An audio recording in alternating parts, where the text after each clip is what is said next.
Hi, this is Jeff Lesher with What's the Point? And this is the second half of our twin bill, our doubleheader, as promised. And we're going to focus in this video on the very important, sensitive topic of letting people go from your organization.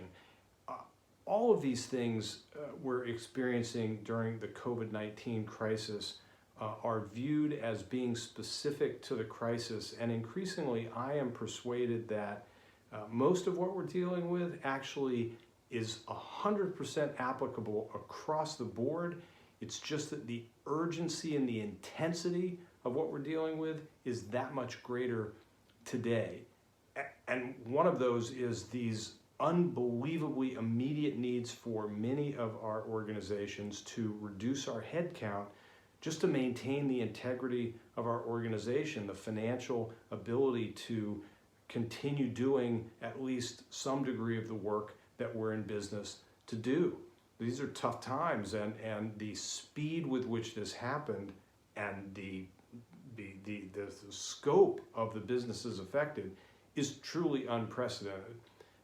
And so I don't want to make light of that. And here is what's interesting. When working with a lot of organizations needing to reduce their headcount, the most thoughtful way to do this is to first look at performance. Is there anybody here who's just really not demonstrating a level of contribution that we need for them to make in order to be a member of our team at any time, but especially now?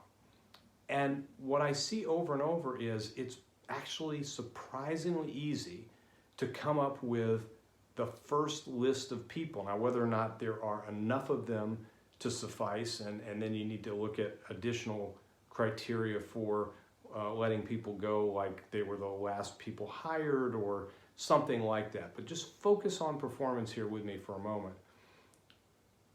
If you had to make a list, if you haven't already done this, and it was pretty easy to write down however many names you needed, 5, 10, 20, 50, 100, what that tells you is those people already should have been exited. Now, it doesn't make it feel any better, nor should it, to let people go, but you can be assured that you're doing it based on the most important criterion, which is their ability to contribute at a high level. They're not a top performer, and they probably won't be.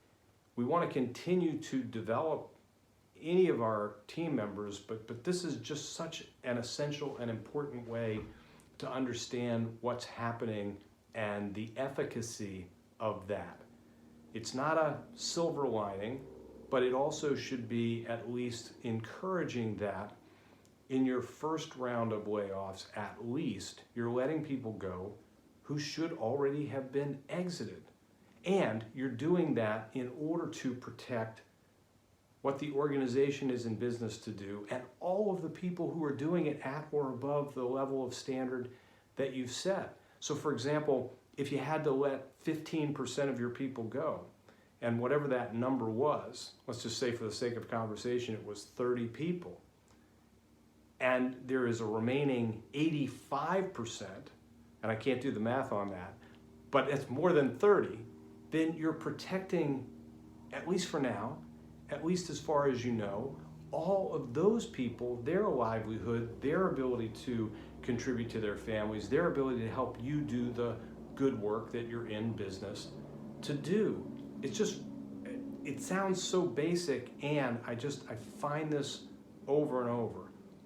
And I want to encourage you with that awareness, and encourage you that long after we've returned to what feels like a more normal operation, let's not lose sight of the importance to maintain that level of standard, because that should always be what we're doing. We should always be reasonably investing people to get them to the level that we need them to be.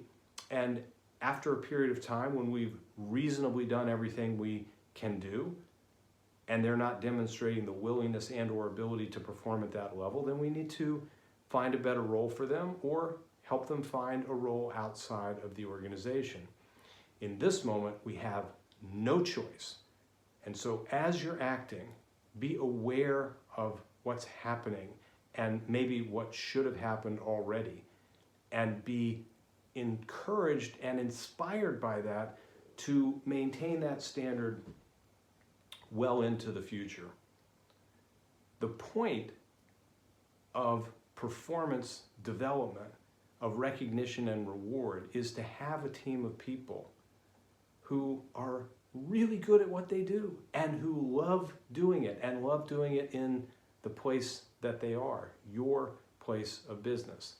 So let's continue to invest in them, and let's put the majority interest up front and center, and do everything we can to help our people stay healthy, to help our businesses stay healthy, to help all those people we serve stay healthy, in a very literal sense as well as figurative. And so as we go through these very tough times, and it's never going to or should feel good to let people go from their employment, we can still be justified in doing that.